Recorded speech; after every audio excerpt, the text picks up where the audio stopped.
Ya, es por la libertad de trabajo. Sí. Buenos días, nos acompaña hoy el doctor José Manuel Salazar Sirinash, es exdirector de empleo de OIT a nivel global, exdirector de OIT para América Latina y Caribe, exministro de Comercio Exterior de Costa Rica. El doctor Sirinash cuenta con un doctorado en Economía de la Universidad de Cambridge en Inglaterra y actualmente se desempeña como consultor senior de varios organismos y gobiernos, incluyendo el gobierno de Costa Rica. Es un lujo contar con tu participación, José Manuel, y te paso el micrófono para que puedas saludarnos y proceder con tu presentación. Muchísimas gracias, Luis, y muchas gracias por tu invitación como director de Ideas Labs. Es un gusto poder participar en este programa, esta presentación, conversación sobre los impactos en el empleo y un poco el tema de cómo reparar los daños. Tengo una presentación que me gustaría compartir. Según conversamos, la idea sería unos 15 minutos y luego conversamos y tenemos algunas preguntas adicionales. Vamos a ver, allí.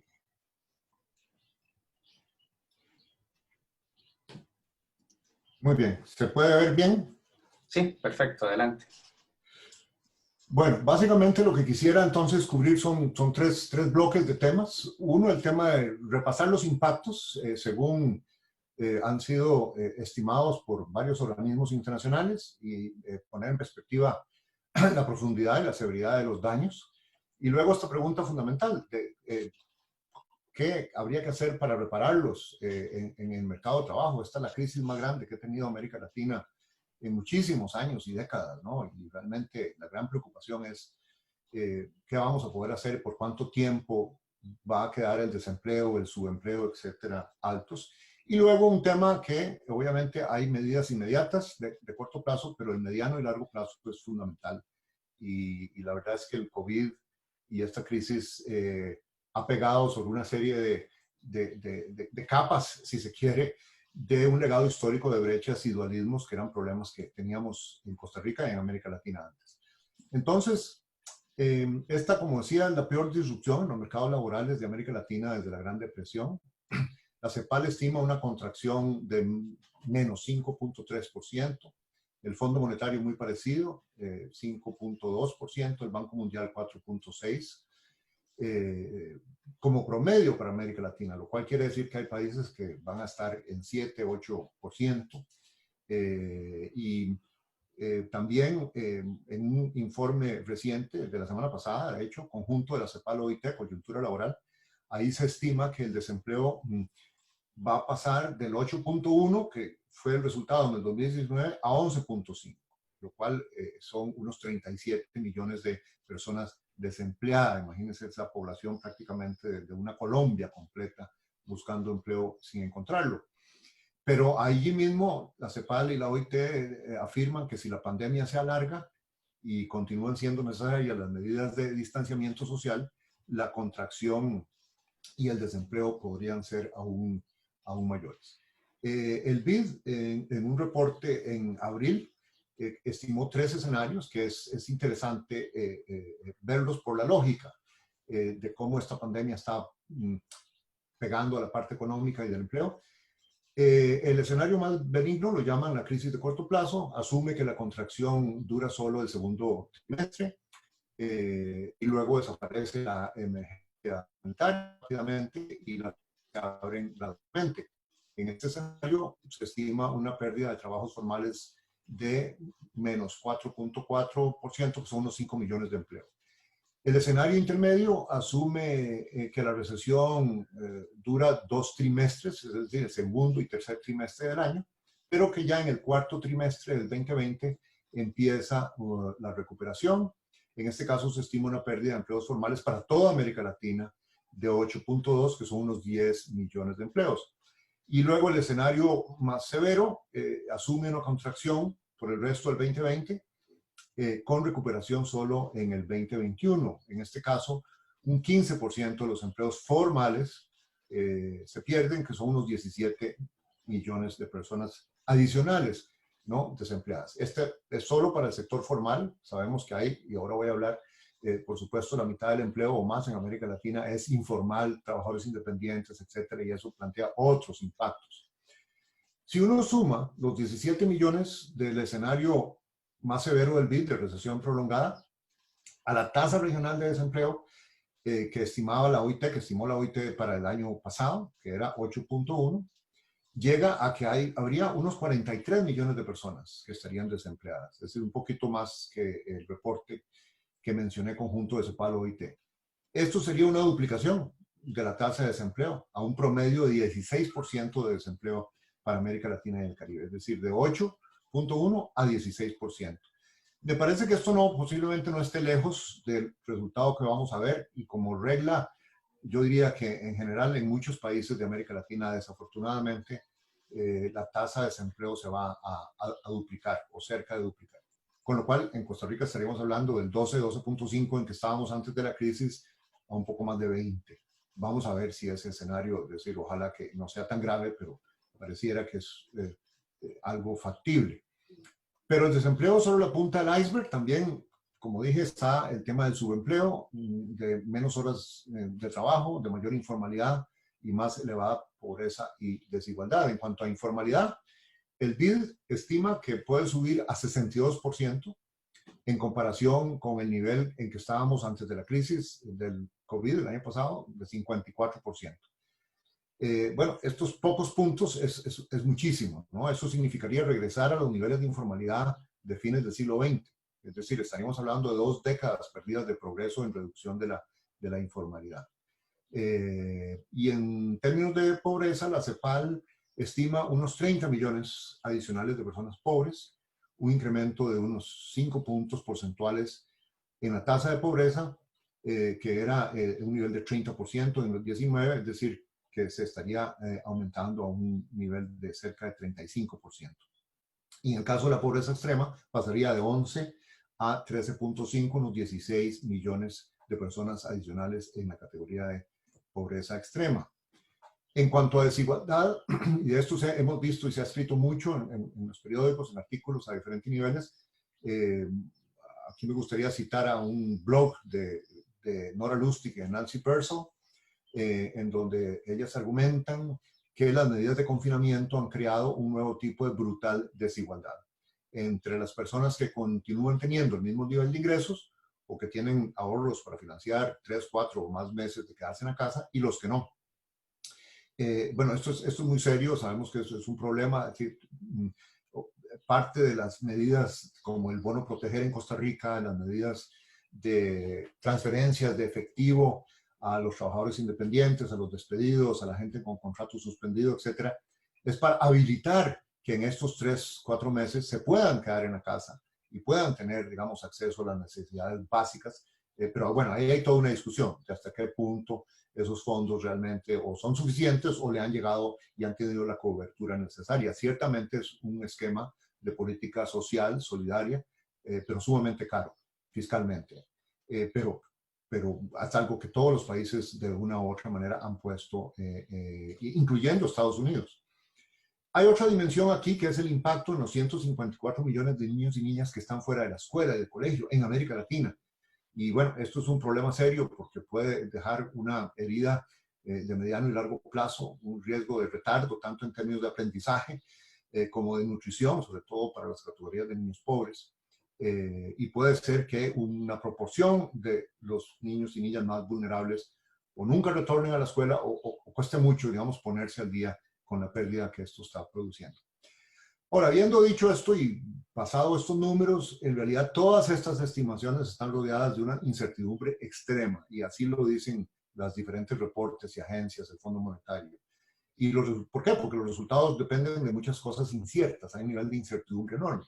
¿De cuánto va a durar este gran confinamiento? de si va a haber segundas olas de contagio y va a haber que mantener algunas medidas o retornar algunas medidas, si no a nivel nacional, pero para algunos sectores. Del ritmo al que las actividades económicas se puedan ir abriendo. Aquí tenemos en Costa Rica en particular el gran reto del sector turismo, que es un quinto, digamos, de la economía nacional, de las exportaciones, de los ingresos de divisas. Y sabemos que pues, no va a ser un regreso fácil, digamos, a la situación de ingresos de divisas y de venida, sobre todo de turistas extranjeros, a nivel que teníamos antes de la crisis. De cómo va a impactar toda esta crisis en los flujos internacionales de comercio. Todas las economías de América Latina son abiertas, Costa Rica en particular. Dependemos mucho del nivel de exportaciones y solo la contracción del comercio internacional pues es algo que nos pega fuertemente. Y por supuesto depende de las respuestas de política. Hay respuestas de política más eficaces y otras menos eficaces. Entonces, ¿se pueden reparar los daños?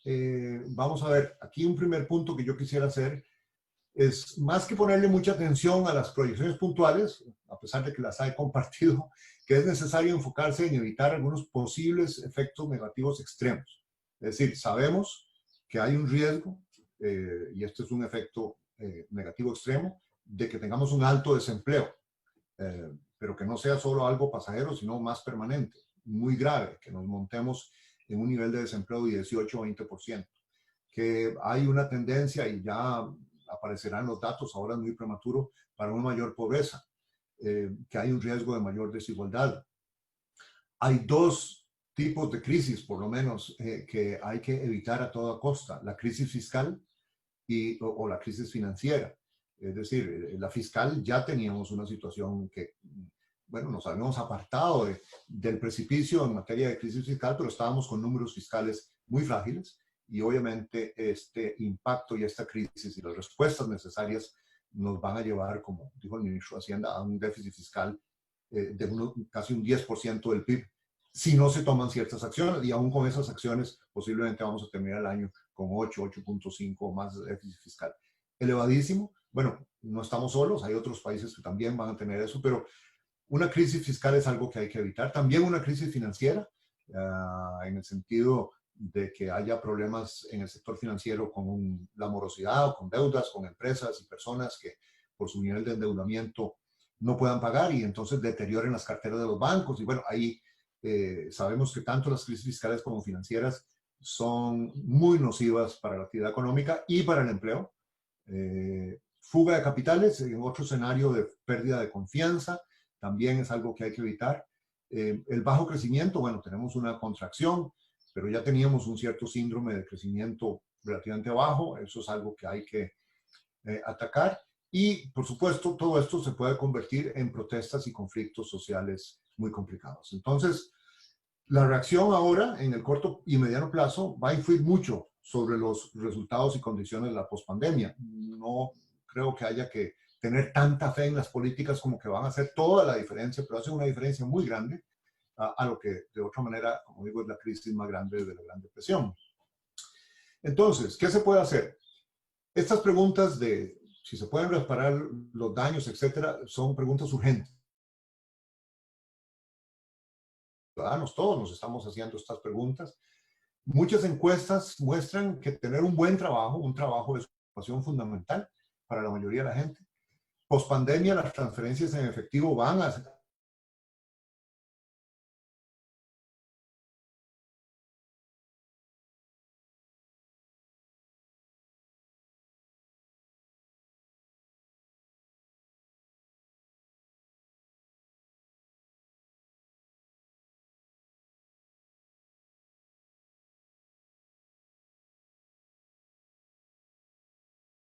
mismas en América Latina, depende de la respuesta a estas preguntas sobre el empleo. Y esto es algo que la OIT siempre, y también otros organismos han, mostrado, que no hay que subestimar la importancia económica, social y política de que las personas estén trabajando. No es un tema solo de tener ingresos, es un tema de que la gente se sienta útil, se sienta un miembro útil de la comunidad, de autoestima, etc. Entonces, con este diagnóstico, una alta prioridad va a ser mantener a las personas en algún trabajo. Y aquí cambia un poco la discusión sobre el futuro del trabajo que traíamos antes de la crisis. Por supuesto que esa discusión sigue siendo importante, pero aún si no son los trabajos ideales del futuro, de alta calificación y de alta digitalización y demás, es decir, tener y mantener cualquier trabajo ante la perspectiva de tener una tasa de desempleo de 20% o más, va a ser importante, ¿ah? Aunque sean trabajos, digamos, que no son los ideales de la nueva economía. Y en ausencia de trabajo, yo diría que una prioridad es mantener a las personas en algún sistema de entrenamiento, porque están haciendo algo útil entrenándose para mejorar su empleabilidad cuando venga la recuperación. Entonces, ¿qué se puede hacer para mantener a las personas en el trabajo, para proteger los empleos? Bueno, hay un esquema reducida que permite a las empresas retener a los trabajadores temporalmente con un costo reducido en la planilla.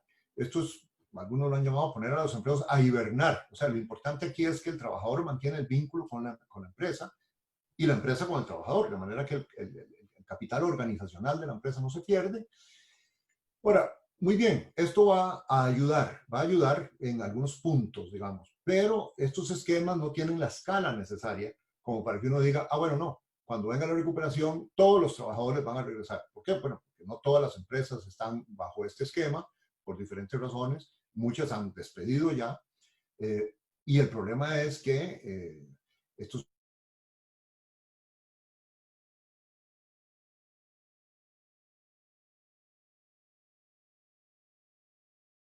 matrículas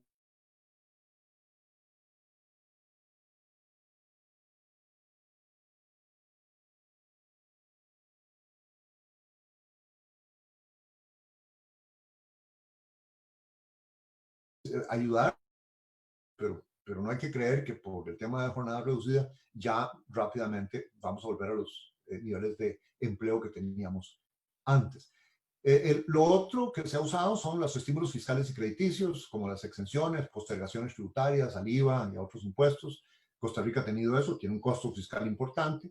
Sin duda eso está ayudando en el corto plazo, pero no van a evitar el desempleo en el mediano plazo. Y bueno, algunos observadores han comentado, yo estoy de acuerdo, que tal vez nos apresuramos a hacer esto de manera generalizada, cuando tal vez pudo haberse hecho un poquito más focalizado, porque no todas las empresas tal vez necesitaban el estímulo fiscal, digamos, que se hizo. Pero el hecho es que, sin duda, en el corto plazo es algo que ha ayudado, pero es algo oneroso que no va a poder continuarse.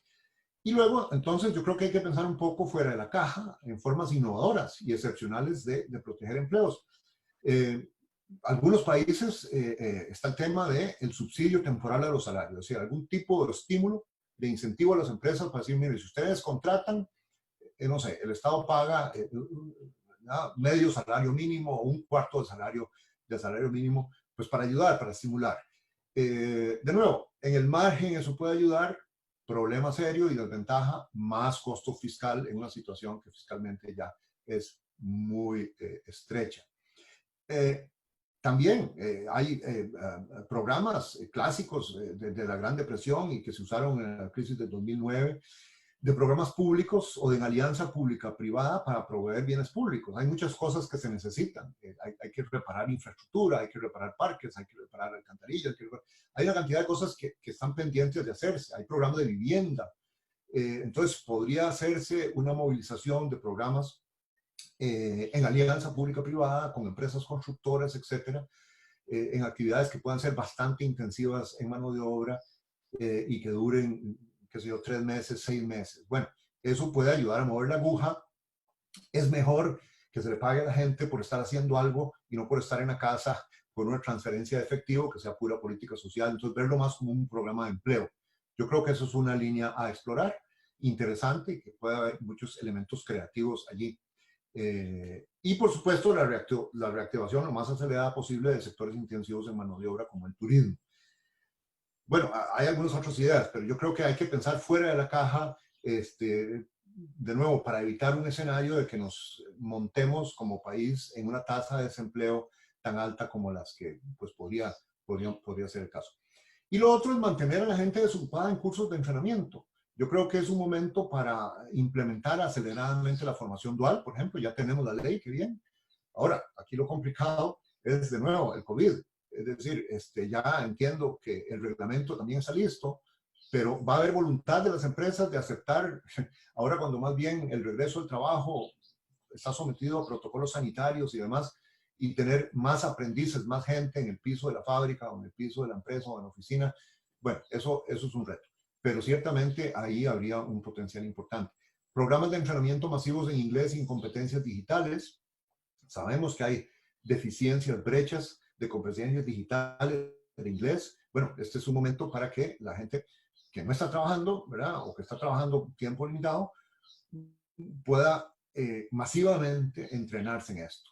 Yo creo que aquí hay un papel para el INA, etcétera, pero que sería un momento para elevar el nivel de ambición en esta materia. Escalar masivamente programas de empleabilidad e inserción laboral. También tenemos el programa Empleate, el programa Puente de Trabajo. De nuevo, yo diría que si puede haber un salto de escala en estos programas, pues este es el momento de hacerlo. Y también para acelerar la implementación del Sistema Nacional de Empleo y mejorar la intermediación laboral. Y ya para ir concluyendo,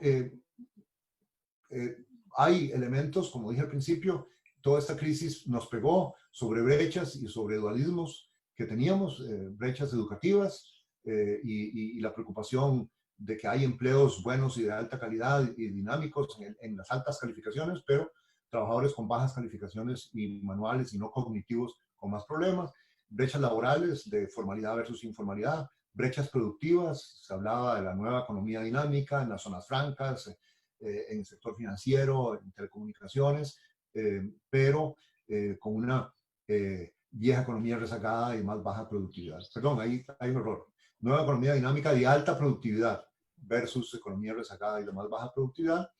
Territoriales, gran área metropolitana versus las zonas periféricas, brechas digitales entre conectados y desconectados, y entre empresas pequeñas y microempresas de baja productividad, muchas informales, y por supuesto el sector de las empresas medianas y grandes. Entonces, y esto es lo último, algunas prioridades que yo creo que las políticas tienen que ir pensando y pensar no solo en el plazo inmediato de reacción, sino cómo, porque creo que va a haber que hacer un esfuerzo muy especial, muy fuerte, excepcional, como excepcional es la crisis que nos ha pegado, para atacar estas brechas y causas estructurales del desempleo, que eran las causas estructurales del desempleo de 12% que teníamos.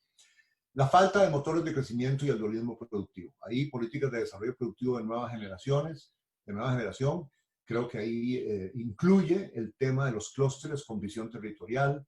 Ya Procomer había venido trabajando con algunos clústeres, tenemos el clúster muy exitoso de dispositivos médicos, pero llevar esa filosofía de clúster, y podemos conversar más sobre eso, que es una manera moderna, probada, efectiva, que funciona, de acelerar el crecimiento, de acelerar la creación de empleo, de acelerar el eliminar, o sea, los cuellos de botella de entrenamiento, etcétera, de talento humano. Hay una tarea muy importante y yo sé que ya CINDE en particular, COMEX y Procomer están trabajando en eso. Hay un gran proceso de reacomodo en las cadenas mundiales de suministro, ¿no? De productos farmacéuticos, vemos lo que el señor Trump ha dicho con respecto a China. En fin, hay países, se está moviendo mucho y creo que para Costa Rica, sobre todo porque tenemos un clúster de dispositivos médicos y de ciencias de la vida ya tan importante, con una masa crítica de empresas, pues analizar, porque se van a abrir nichos de relocalización de producción. Ya hemos visto anuncios de algunas empresas, Amazon está contratando aquí, Microsoft y algunas de dispositivos médicos. Creo que allí hay oportunidades importantes para que Costa Rica dé un salto y, como digo, yo sé que el otro día hablé con Jorge Sequeira y demás, que CINDE ya está analizando y viendo las oportunidades y viendo cómo aprovecharlas. Atacar el tema de la educación y calificaciones, realmente medidas para evitar la deserción, promover la finalización exitosa de la educación secundaria. Ahí venimos arrastrando una gran brecha de los años 80. Un programa remedial de cursos y de becas para gente que no tiene. Tenemos un porcentaje altísimo de gente que no ha terminado la educación secundaria. Y ahí es donde, o sea, la mayor parte de los desempleados, un porcentaje muy alto, no han terminado la educación secundaria. Hay una correlación muy alta entre el nivel educativo y empleabilidad. Eso es algo que hay que atacar. Sistema de evaluación de desempeño para maestros y profesores. Esto es fundamental. Yo creo que ya ha habido movimientos positivos, pero hay que realmente convencer, digamos, a los sindicatos y demás. Esto es crucial para el país. Mejorar cupos en carreras con alta demanda en disciplinas STEM. El tema que ya mencioné de promover las competencias digitales y de inglés muy fuertemente. Y el marco nacional de cualificaciones. Hay otras cosas que se pueden agregar, pero vean que aquí hay todo un paquete de mejoramiento en materia educativa, de inversión en el talento humano de Costa Rica que va a ser clave para poder aprovechar y salir del nivel alto de desempleo con que vamos a quedar. Y relacionado con esto, el descalce de calificaciones para la inserción laboral, lo que en los países europeos se llaman políticas activas de mercado de trabajo. De nuevo, implementación acelerada de la formación dual, escalar programas de inserción laboral, escalar el Sistema Nacional de Empleo, el tema de la red de cuidado. Y esta es una lista corta que se podría agregar y yo daría gran prioridad al tema de los trámites y las regulaciones, porque realmente es algo que el sector privado ha venido señalando, sobre todo para las pymes y demás, que es asfixiante, que atrasa las inversiones, que además mantiene la informalidad alta, de manera que las medidas que ya se anunciaron, unas 109 medidas de trámites que con una declaración jurada ya va a ser, bueno, eso es un paso, pero hay muchos pasos más porque esto es algo que afecta a muchos ámbitos en regulaciones de todo tipo. Bueno, yo con eso concluiría la presentación para ver cuánto tiempo tenemos para algunas preguntas adicionales. Muchas gracias, Luis.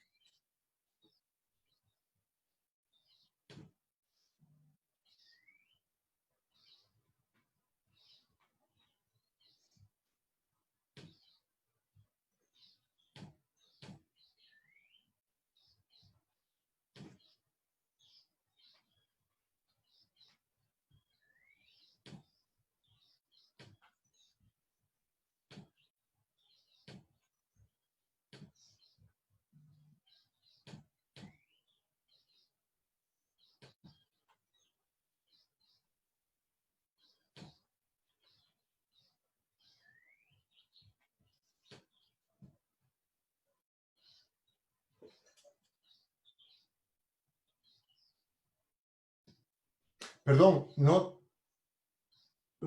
escucho, Luis. Como que me desconecté.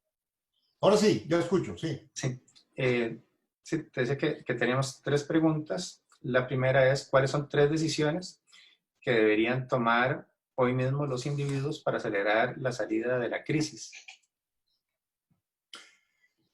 Bueno, yo diría que es difícil generalizar, porque los individuos, como individuos, están en posiciones muy distintas, ¿verdad? En términos de su trabajo, de su actividad económica, de las condiciones sanitarias, según las ocupaciones en que estén y los ambientes de trabajo en que trabajen.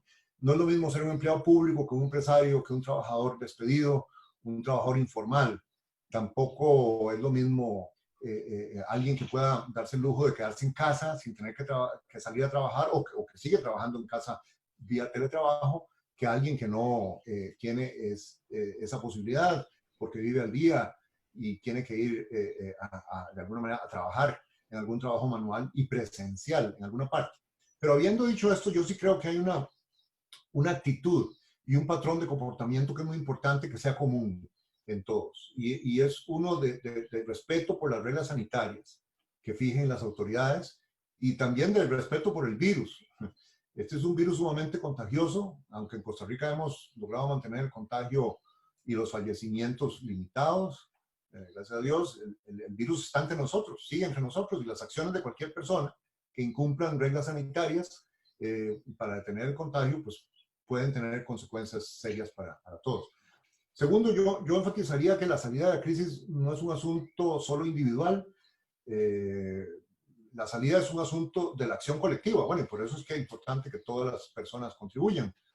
Pero es de lo que todos hagamos en nuestro comportamiento como consumidores, yendo a hacer compras esenciales, en el ámbito familiar, en el ámbito laboral, como ciudadanos montándonos en el transporte público. Entonces, ahora más que nunca debemos vernos como ciudadanos solidarios, responsables, miembros de una colectividad que necesita ciertas reglas y rutinas. Y tercero, la salida de la crisis es un asunto sanitario, pero también un asunto económico y social, y hasta político. Me parece que una decisión clave de todos y cada uno es el deber de informarnos bien sobre las políticas económicas y sociales. Y por eso, digamos, un programa como este y todos los programas que estás promoviendo, Luis, desde Ideas Lab, son tan importantes. Y de tener una opinión lo mejor informada sobre los temas. Porque de nada nos sirven, ni individualmente, ni como sociedad, las actitudes que, para usar la palabra, que satanizan a las posiciones de los demás, a las posiciones rígidas, las preconcepciones. Un riesgo muy real en esta crisis es aumentar los enojos, los descontentos, y que esto reviente en estallidos sociales. Y esa no es forma realmente de resolver los problemas. Ahí todos perdemos, aún más, y menos cuando son tan serios como los que tenemos. Afortunadamente, Costa Rica tiene una institucionalidad democrática bastante sólida. Yo creo que para acelerar la salida de la crisis, los costarricenses debemos usar esa institucionalidad, mantener el respeto y el diálogo democrático. Y si no lo hacemos así, el riesgo de que la crisis del coronavirus nos lleve a una crisis fiscal o social o política es mayor. Y ahí todos perderíamos más. Segunda pregunta que tenía José Manuel es, parece por lo que vimos en tu presentación, que los escenarios para el futuro previsibles se ubican en un espectro que va desde lo desastroso hasta lo muy malo. ¿Sería posible tomar acciones para crear escenarios positivos en el corto plazo? O si tenemos los pies en la tierra, esos escenarios positivos no los podemos ver en el corto plazo? Bueno, desafortunadamente así es, ¿no? Los escenarios de corto y mediano plazo son todos malos. En el 2020 va a ser un año de una muy severa contracción económica del empleo, no solo en Costa Rica, sino en muchos países. Creo que hay un concepto, bueno, y tener eso claro y no andarse echando culpas, ¿verdad? Es decir, aquí la gran culpa es del COVID. Hay otros problemas que teníamos, pero yo creo que eso llama, es decir, a un cierto grado de tolerancia, a un cierto saber que bueno, hay una noche un poco oscura y que hay que esperar a que amanezca, ¿verdad? El tema es cuándo, ¿verdad? Hay un concepto muy importante que es el de la resiliencia, que se refiere a la capacidad de adaptación que tiene un organismo, un sistema o una sociedad ante diversos tipos de choques o de pruebas duras. Hasta ahora Costa Rica ha mostrado gran resiliencia en materia de salud, gracias a varios factores, ¿no? Un norte claro, una acción oportuna en la respuesta sanitaria, instituciones sólidas como la Caja de Seguro Social, como el Ministerio de Salud. Hemos tenido una narrativa clara en el diagnóstico y el país, digamos, todos hemos hecho bastante caso. Yo creo que la prueba más complicada va a estar en el campo económico, para crear un escenario positivo de salida. Y es que todos entiendan que el riesgo de una crisis fiscal es muy real. Este no es un invento. Que una crisis fiscal, hay que entender también, sería desastrosa para todos los sectores del país. Y que para evitarla van a tener que tomarse medidas importantes por el lado del recorte del gasto, pero seguro que también por el lado de un aumento de los ingresos vía impuestos. Yo sé que este es un tema delicadísimo, pero precisamente por eso lo señalo como tal vez el clave para que salgamos de la crisis, porque los dos lados de la ecuación fiscal están conectados. Y están conectados en la política. Ningún sector al que se le pidan más impuestos va a aceptar mayor contribución si no hay reducciones y eficiencias muy significativas y demostrables por el lado del gasto. Entonces va a ser clave que se entienda bien este punto, que el gobierno proponga reformas de ambos lados de la ecuación fiscal balanceadas, que sean percibidas por todos como balanceadas y con una distribución justa de las cargas y de los sacrificios. Y ese balance y esa política alrededor del tema fiscal creo que va a ser la prueba ácida, más difícil y el elemento más importante para crear un escenario positivo para la salida de la crisis en términos económicos y sociales. Y tal vez para agregar a esto, creo que esto pasa por reconocer que Costa Rica, y en eso sentirnos bien, como debemos, tiene un Estado social de derecho muy exitoso. A esta crisis se ha tenido una respuesta sanitaria ejemplar, se ha tenido una respuesta social muy buena vía el bono proteger, se han tenido también importantes medidas de apoyo a las empresas, pero los empleados públicos a todo nivel tienen que entender que el sector privado, las empresas privadas de todos los tamaños, están muy golpeadas y también están muy golpeados los trabajadores de esas empresas. Vamos a ir viendo cómo van a ir apareciendo datos de desempleo y de quiebra de empresas. alarmantes. El talón de Aquiles del Estado Social de Derecho, del que todos los costarricenses estamos orgullosos, es que se nos salió de las manos su costo. Se inflaron sus costos a niveles insostenibles, ¿no? Entonces, es imperativo hacerle reformas acordes y en línea con los recursos que tenemos. No se trata de desmantelarlo y de nada sirve señalar y ponerse en posiciones extremas. Nadie creo que está pretendiendo eso. Se trata de hacerlo más eficiente, digitalizarlo, racionalizarlo, eliminar abusos, excesos y gastos innecesarios. Bueno, entonces yo me extendí un poquito, pero en este tema porque creo que va a seguir siendo el tema más difícil, en parte porque plantea discusiones y conflictos distributivos básicos sobre el pacto social costarricense, y en parte porque hay grupos de interés que deben ponerse una camiseta de interés público, de interés nacional, y dejar de lado posiciones intransigentes y sectoriales.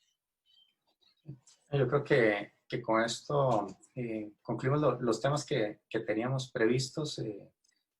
José Manuel, realmente me parece muy importante el enfoque que le has dado, no solamente para darnos, digamos, una perspectiva seria, informada, partiendo de lo global y aterrizando en lo nacional, sino también poniendo sobre la mesa esos dilemas, ¿verdad? Esos temas que como sociedad vamos a tener que resolver de manera inevitable, con una perspectiva realista, seria, ¿verdad? Optimista, pero también con un pronóstico todavía reservado, porque las posibilidades y oportunidades que nos presenta la crisis, ¿verdad? Y también los desafíos que tenemos que superar todos juntos como sociedad, pues cómo salgamos librados de esto va a depender de las decisiones que tomemos todos juntos, Estado, organizaciones públicas, privadas y los ciudadanos. Entonces, agradecerte mucho por abrirnos esta perspectiva y dejarnos con muchas ideas en la cabeza para seguir pensando en esto. Muchísimas gracias. Muchas gracias, Luis, de nuevo, un gran gusto participar en el programa. Bueno, muchísimas gracias.